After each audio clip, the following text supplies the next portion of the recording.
O nosso Deus está presente. O nosso Deus cuida de nós.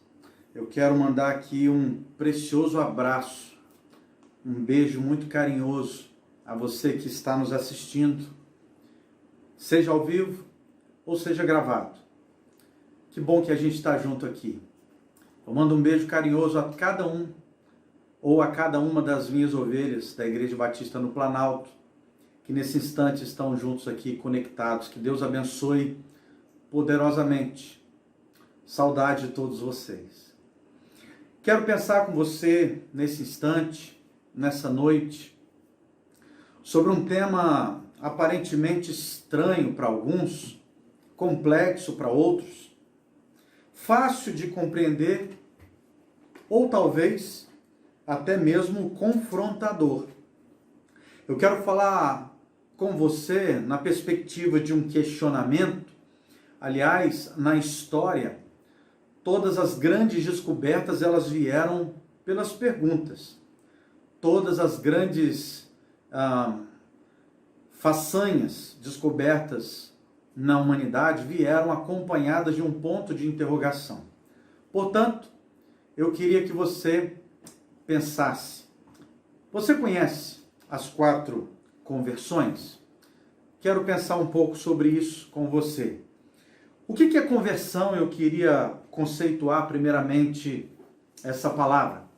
É ação ou efeito ou ato de converter-se, é mudar de rota. Eu estou indo para um local e eu vou para outro. Existe também a ideia de uma mudança de forma ou de natureza, mudança de rota, mudança do mal para um bom procedimento, mudança de opiniões, sobretudo com a ideia de mudar para melhor. Eu queria que você guardasse esse conceito. Existem muitos textos que a Bíblia vai nos falar sobre mudanças, sobre conversões. E tem um texto que eu quero me basear, que está registrado em Malaquias, capítulo 4, versículo de número 6, que diz assim, a Bíblia: "E ele converterá o coração dos pais aos filhos, e o coração dos filhos aos pais, para que eu não venha e fira a terra com maldição." Que bom saber que a Bíblia ela é viva e ela é real para nós. Esse texto e esse livro ele se encontra no último livro no Antigo Testamento. Ele foi escrito pelo profeta Malaquias, mais ou menos no ano 515 a.C. O nome Malaquias significa meu mensageiro. E ele, como profeta de Deus, era um homem que foi levantado no seu tempo para revelar, demonstrar e confrontar aquele povo diante de algumas ações que aquele povo estava tendo, contrárias à perspectiva de Deus. E ele registra aqui a perspectiva de uma perfeita e verdadeira paternidade. O que no fundo ele está falando e revelando sobre Jesus Cristo. A ausência dessa paternidade, ela vai se apresentar nos livros do Antigo Testamento, exatamente nas lutas, guerras e brigas que existiram entre irmãos. Por que não me lembrar no texto do primeiro capítulo de Malaquias, que fala, por exemplo, de Esaú e Jacó. E nesse livro que nós acabamos de ler, em especial esse versículo, nós vamos encontrar nesse livro diversas características dessa desordem, diversas características desse desencontro de ritmo, de coração, de pais e filhos. E aqui eu ouso ir até mais. A Bíblia está falando de relacionamentos.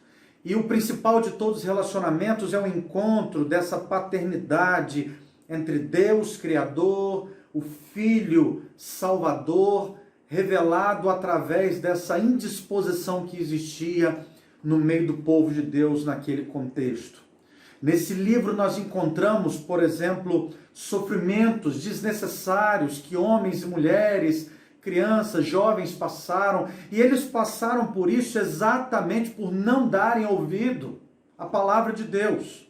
Portanto, eu posso dizer para você, olhando para o texto bíblico, que existiam muitas famílias quebradas, existia muita gente com o coração rompido, existia muita gente com fel nos lábios, existia muito coração sangrando, existia muita gente chorando a dor da perda de um ente querido, como muitos talvez estão fazendo agora.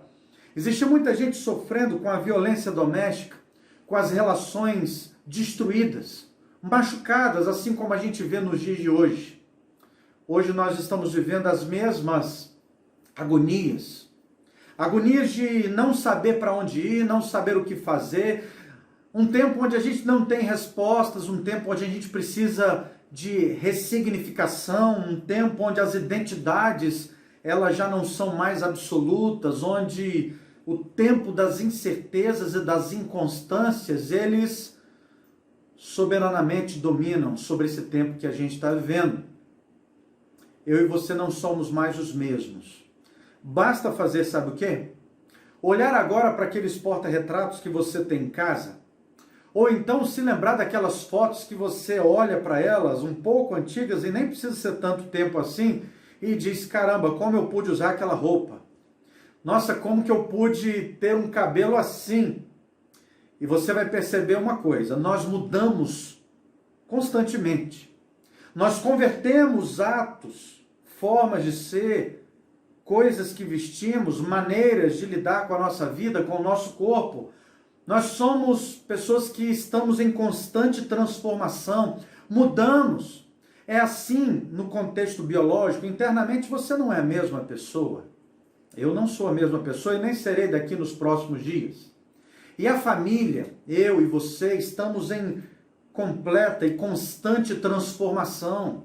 E nós estamos em transformações, consequentemente, por causa desse novo tempo, com esses novos valores, com essas novas configurações sociais, com essas novas maneiras de ser.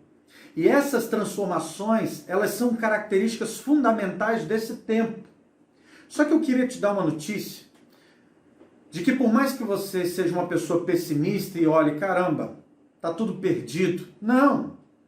Olhe para as mudanças e para as coisas que estão acontecendo ao seu redor como uma grande oportunidade, como um novo momento, como um momento de grande bênção, principalmente na sua vida, na sua casa e no seu lar.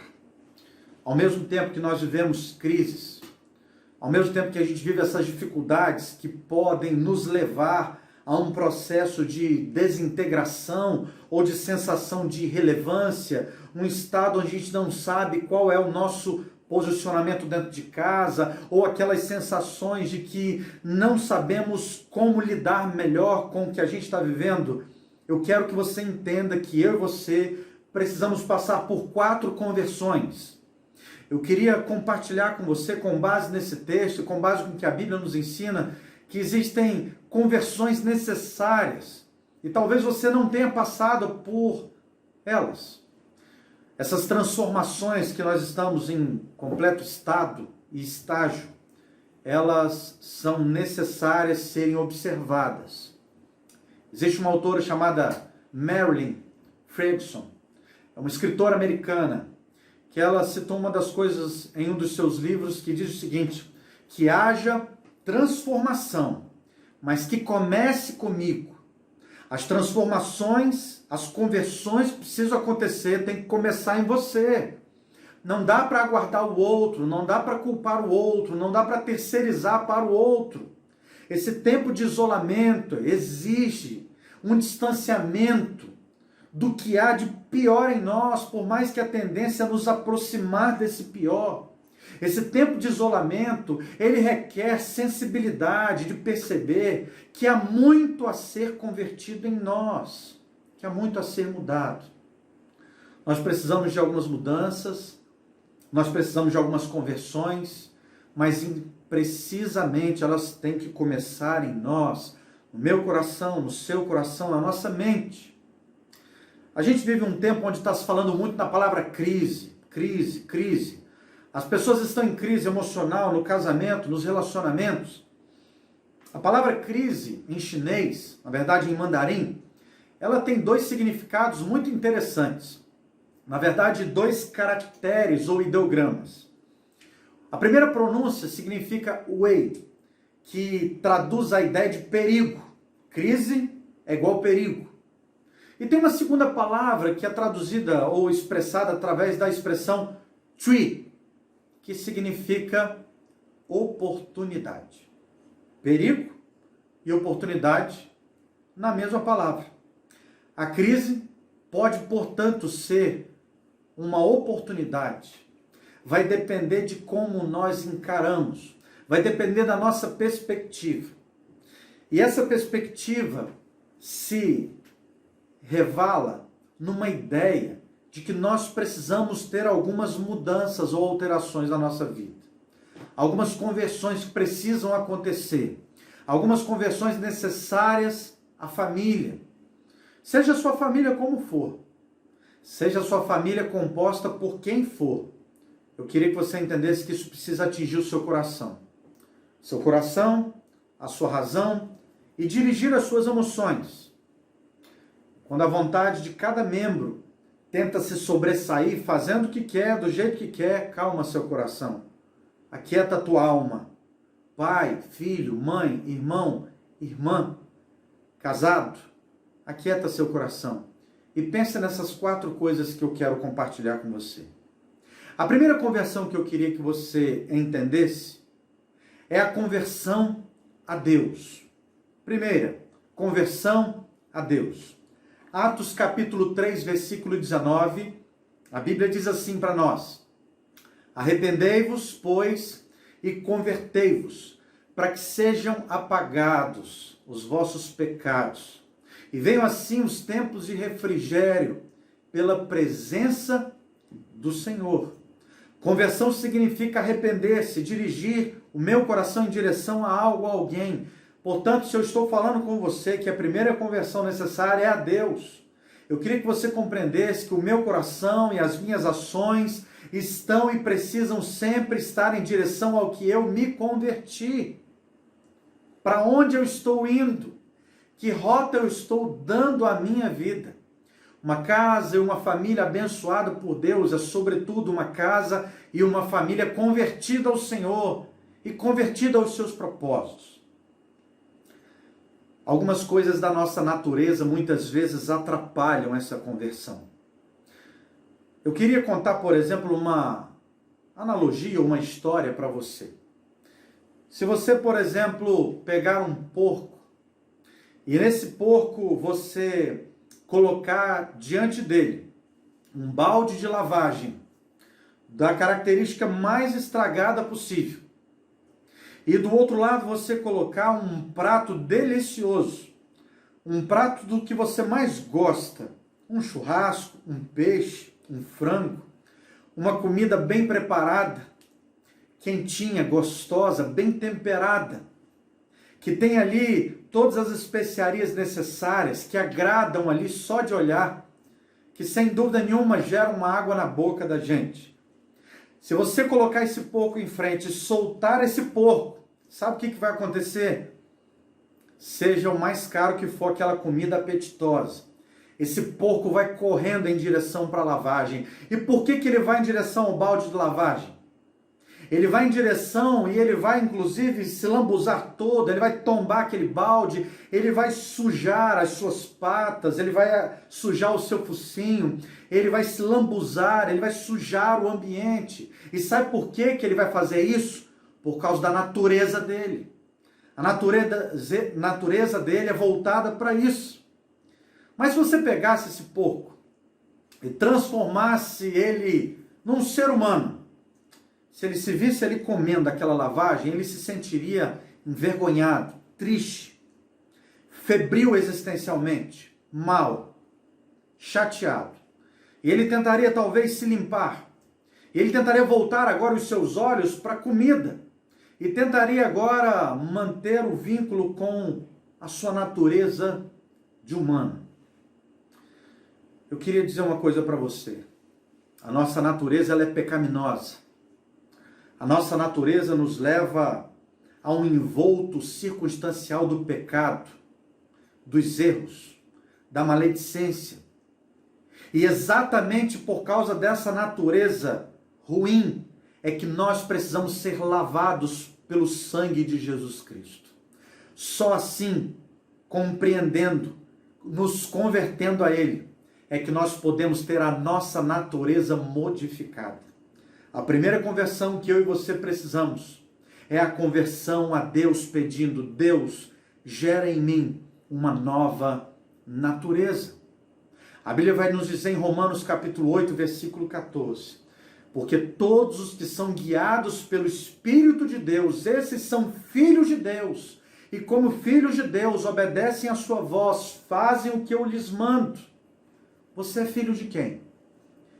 As suas atitudes estão como da natureza pecaminosa, se entregando, ou são ações espirituais? Quando eu estou convertido a Deus, as minhas práticas, os meus pensamentos mudam, porque elas estão em direção a Ele. A segunda conversão que eu queria compartilhar com você é a conversão dos filhos aos seus pais. Falar sobre família é algo necessário para esse e para qualquer tempo. Nós estamos vivendo um tempo também onde há uma confusão e distorção dos papéis na família. E o que significa então, pastor, essa ideia de conversão dos filhos aos seus pais? Tem muita gente vivendo em conflito, tem muita gente requerendo ser ou buscando a atenção, buscando um refúgio, buscando um clamor, dizendo: olhem para mim, mas não sabem como dizer isso, e dizem isso através dos conflitos. Pode ser que o pior revelado tem sido o que está acontecendo dentro da sua casa. A gente vive um tempo em que os filhos agem como se fossem pais. Falta o respeito, falta o amor, falta a sobriedade, a paciência, o equilíbrio. Falta a ternura da espiritualidade. Falta diante disso uma direção dada somente por Deus. Tem muitos que impõem seus caprichos, suas vontades, como até mesmo já soubessem de tudo sobre tudo. Filhos precisam de limites. Você que é filho, precisa de limites. Você que é pai, precisa dar limites aos filhos. E quando a Bíblia está falando dessa conversão dos filhos aos seus pais, significa essa compreensão de papéis. A conversão de filhos aos pais passa pelo reconhecimento da autoridade que eles têm sobre os filhos. O que esse povo estava vivendo era uma situação de lamúria e de calamidade no seio familiar. E a Bíblia nos confronta, nos ensina, como vindo um profeta em nome de Deus, dizendo para eles: Ele vai converter o coração dos pais aos filhos, mas vocês precisam estar convertidos a Deus.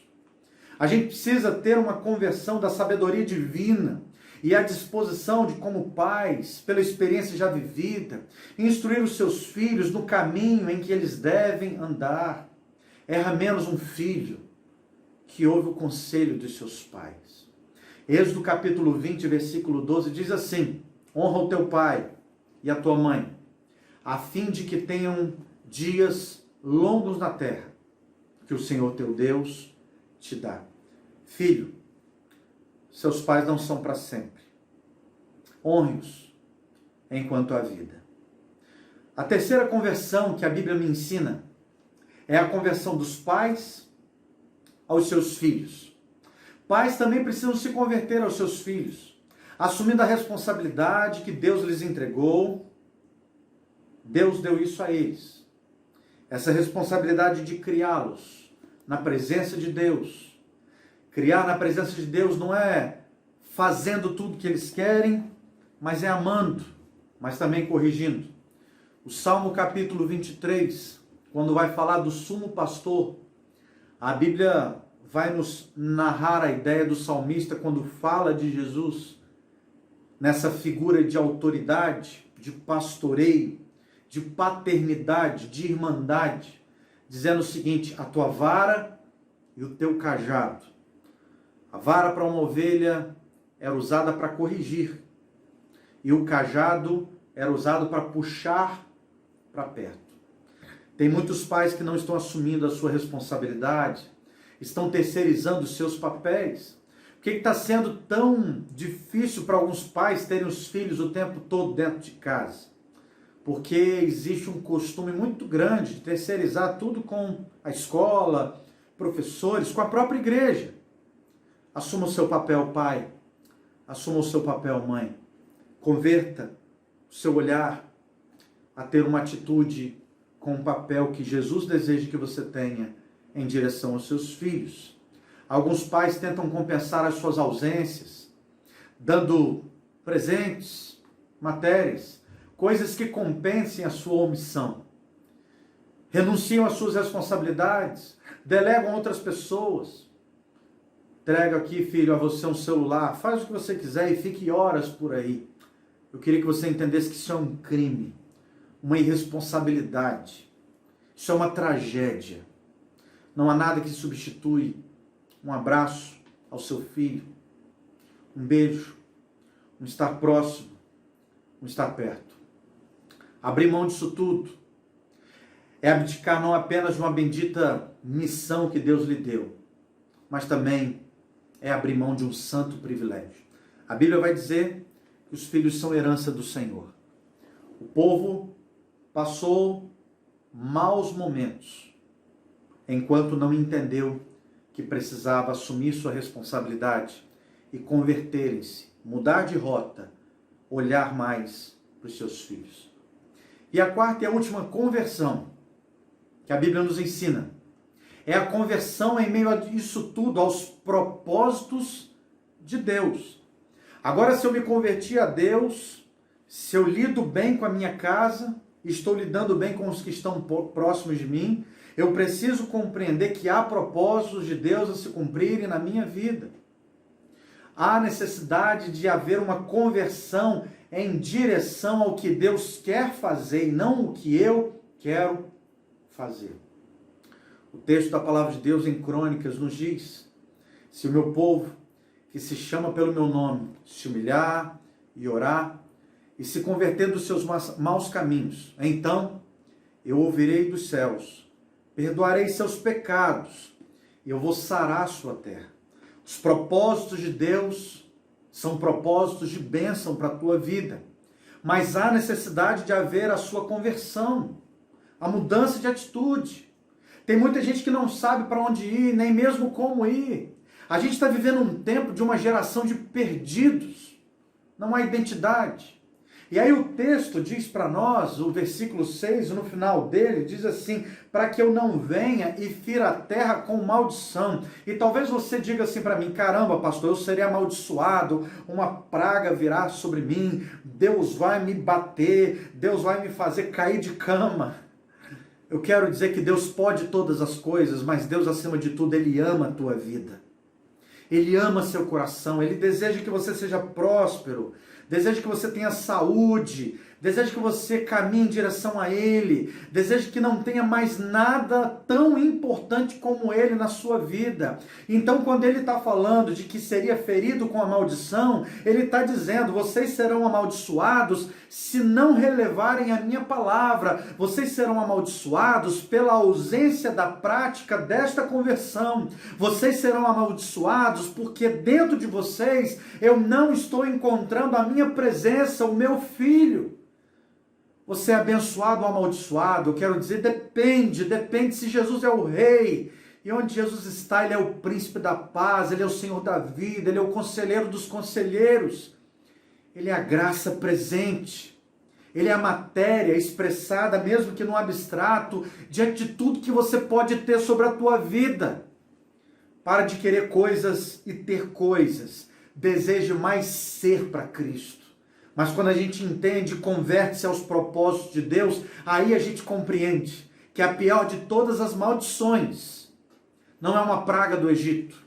A pior de todas as maldições não é uma doença e sermos acometidos por uma dessas doenças. A pior de todas as maldições é estarmos fora do centro da vontade de Deus. Eu queria que você entendesse que você precisa ter consciência. Você precisa trilhar os caminhos do Senhor. Você precisa trilhar o que Deus tem como vontade para a tua vida, porque senão isso vai levar a atitudes, ações e práticas de maldição sobre você. E essa maldição tem a ver com a ausência de Cristo. Gálatas capítulo 3, versículo 13, o apóstolo Paulo nos diz assim: Cristo nos resgatou da maldição da lei, fazendo-se maldição por nós. Isaías capítulo 53, a Bíblia diz que Jesus levou sobre os seus ombros todo o peso de pecado, de dor, de maldição estavam sobre ele.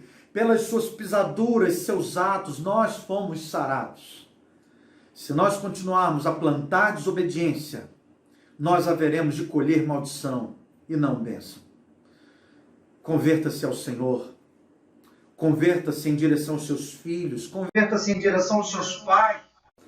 Converta-se em direção aos propósitos de Deus. Deus deseja o melhor para você. Nós devemos nos converter aos propósitos. E esses propósitos de Deus precisam permear e mover a nossa vida. Precisamos desejar para nós e para o outro sempre o melhor e não o pior. Deus tem propósitos para você. Jeremias capítulo 29, versículo 11 a 13.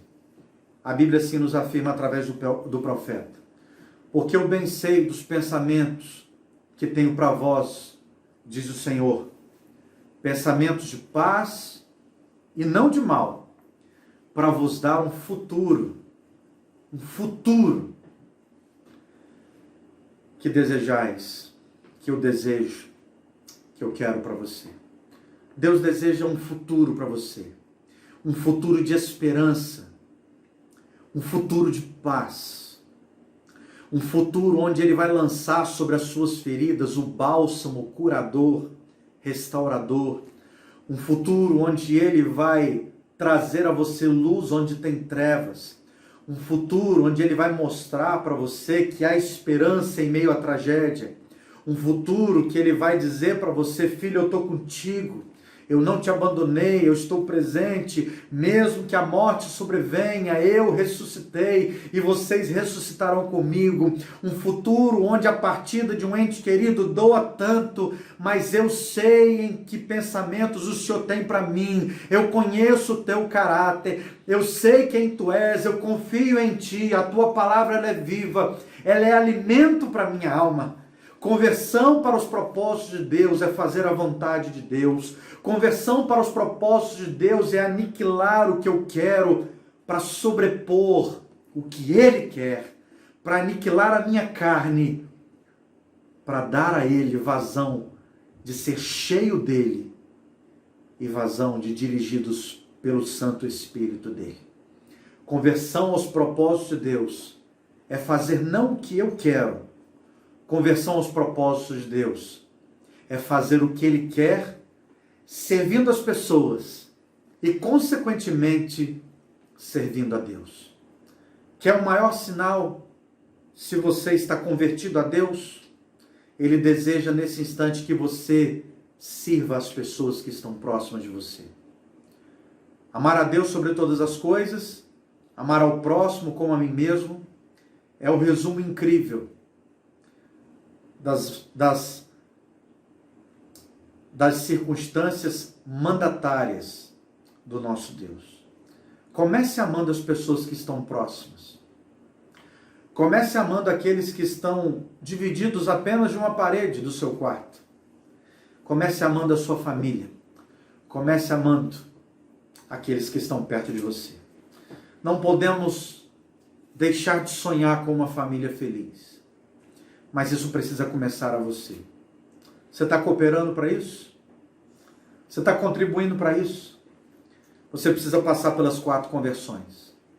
A conversão a Deus, a conversão de pais aos filhos, a conversão dos filhos aos pais e a conversão aos propósitos de Deus, para a honra e para a glória dEle.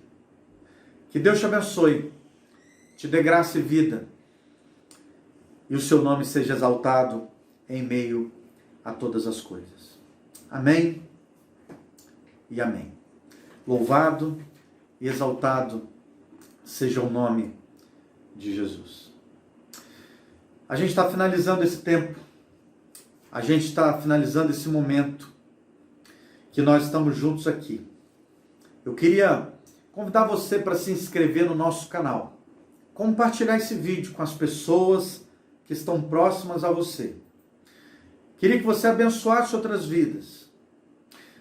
Nós vamos cantar uma música muito especial, com uma surpresa que a gente preparou. Convido você que celebre a Cristo, adore ao Senhor, engrandeça o nome dEle, que você tenha uma linda semana para a glória e honra de Jesus. Eu quero orar por você. Grande Deus, todos esses pedidos que foram aqui agora compartilhados, eu quero colocar no teu altar. Me dirigindo ao Senhor, sabendo que o Senhor tem cuidado de todas as famílias e casas. A tua palavra, Pai, ela é viva e alimento para nós. E eu clamo ao Senhor, para que o Senhor abençoe cada casa, cada lar e cada pessoa que foi tocada pelo teu Espírito nesse instante. Revela-te, Pai, com muitas outras oportunidades. Fala conosco de muitas outras maneiras, como o Senhor e só o Senhor sabe fazer. Abençoa-nos e que a tua palavra fique guardada em nosso coração, para que não venhamos pecar contra ti. Oramos assim agradecidos em nome de Jesus. Amém.